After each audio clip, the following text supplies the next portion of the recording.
नमस्कार, आपल्या सर्वांचं शिवशाही न्यूजमध्ये स्वागत आहे.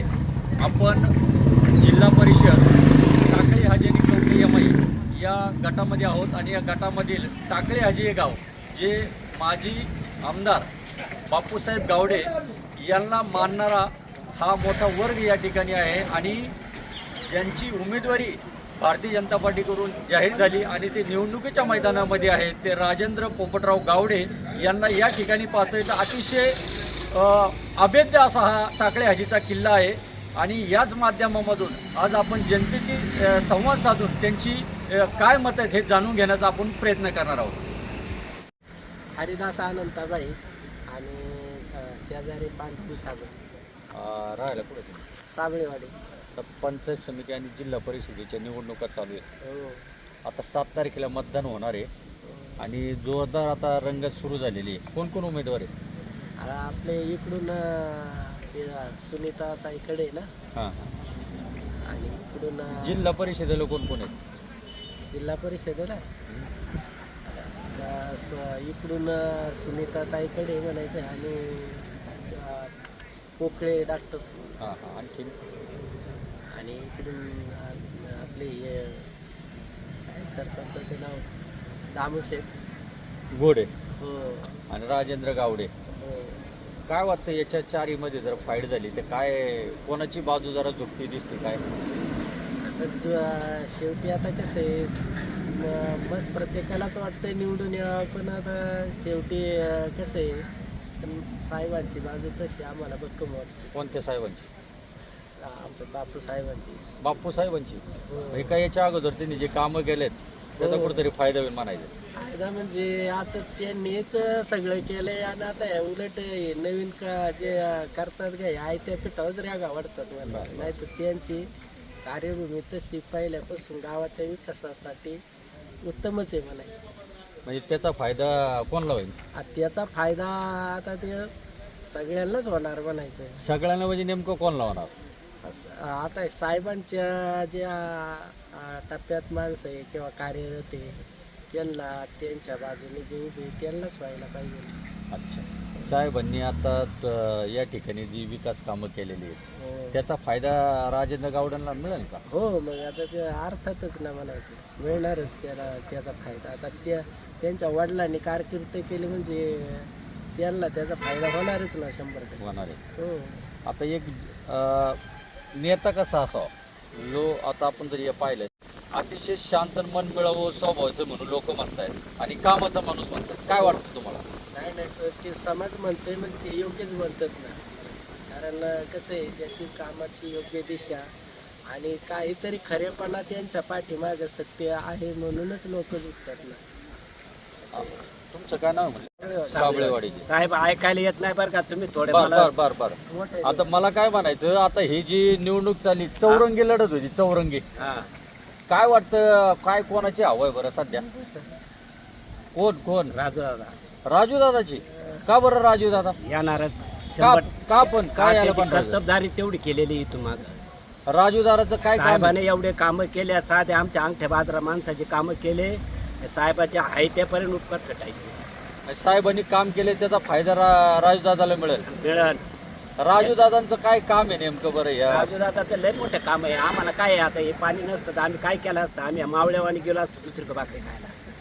इतके त्यांची कर्तबदारी साहेबाची आणि साहेबाच्याच पाठीमागे राजू जीवन आहे. राजू दादांना याचा फायदा होईल साहेबांनी केलेल्या कामाचा? होईल 100% होईल. साहेबांच्या पावलावर पाऊल ठेवून राजू दादा काम करणार विकास करणार आम्हाला खात्री आहे ना. किती खात्री आहे? लय खात्री. आम्ही आहे त्यापर्यंत आम्ही आहे त्यापर्यंत खात्री आहे. पण पक्ष बदल झालाय तर काय फरक? यात काय ते आता पक्षाचं काय एवढं आम्हाला अंदाज आहे. बरं राजू दादा 100% काम साहेबाच्या. पण असं म्हणतात का बाबा ज्याचं सत्ता आहे आणि ज्याचा उमेदवार आहे त्याला नक्कीच फायदा होतो. खरं आहे? फायदा होणार त्यांना 100%. आणि जे राजू दादांनी साहेबांनी केले हे राजू दादा करणार आहे.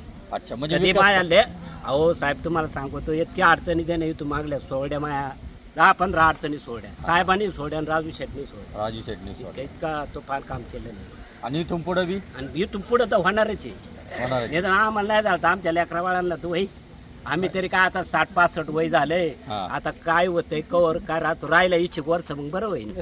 राजू दादा सारखं नेतृत्व पाहिजे ना. एक नंबरचं आहे.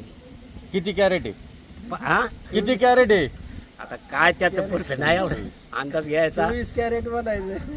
तर ते राजू दादाचं 100% काम होणार साहेब. होणार आहे. हा 100% पाम अंत कारण लय- लय ठासून सांगितलंय. लय ठासून म्हणजे मी जेजुरीहून आलो तिथं मी भांडार उदाळला तर मी पाय पडलो ना हा. तर त्या टायमाला मा पाय उजा पाय पडला म्हणजे आबा. 100% काम झालं राजू. अरे वा.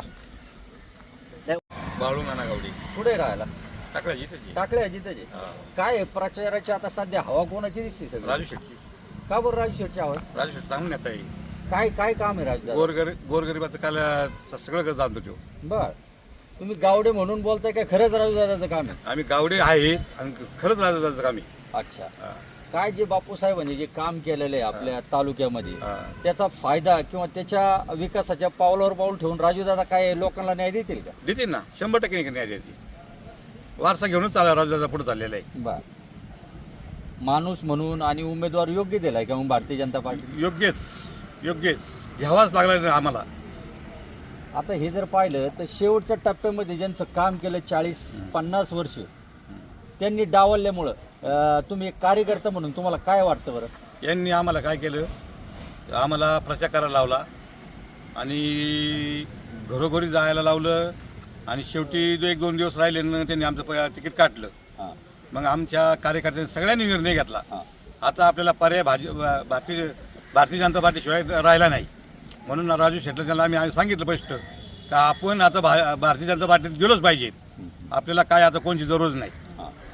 आता त्यांच्या प्रवासा वेळेत तर चंद्रकांत दादासारखे मातब्बर नेते सुद्धा या ठिकाणी प्रवास होते ना. पुण्यामध्ये चंद्रकांत पाटील आलते, प्रदीप कंद आलते, जयश्री पलांडे आलती, अजून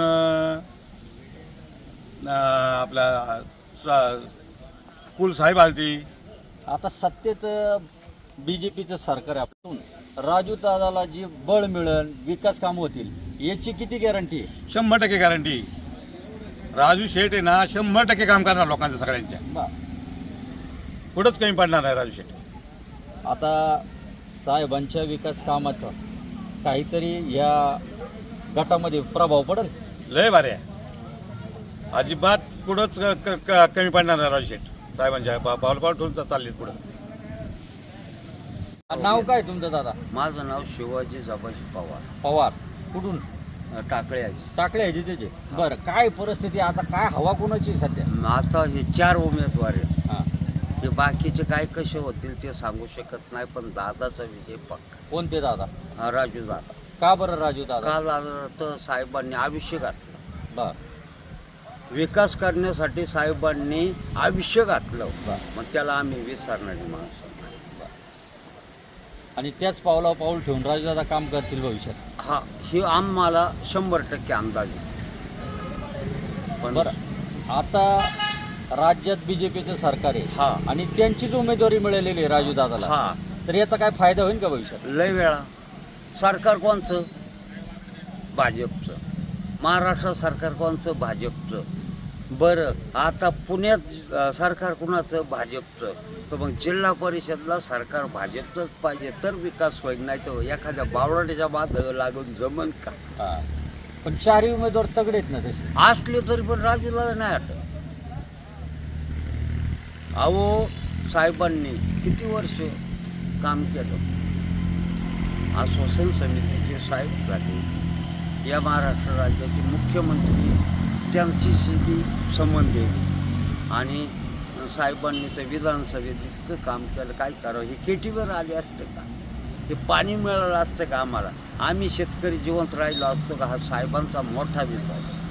आणि त्याचाच फायदा राजू दादाला होईल. हा, 101% व्हायला पाहिजे. किती टक्के विजय? काही म्हणतील बरं किती का. टक्के खात्री आहे विजयाची? पण आता हे लोक काही म्हणू द्या, हा. पण इकडे 20-20% होईल, पण 80% राजू दादाला होईल.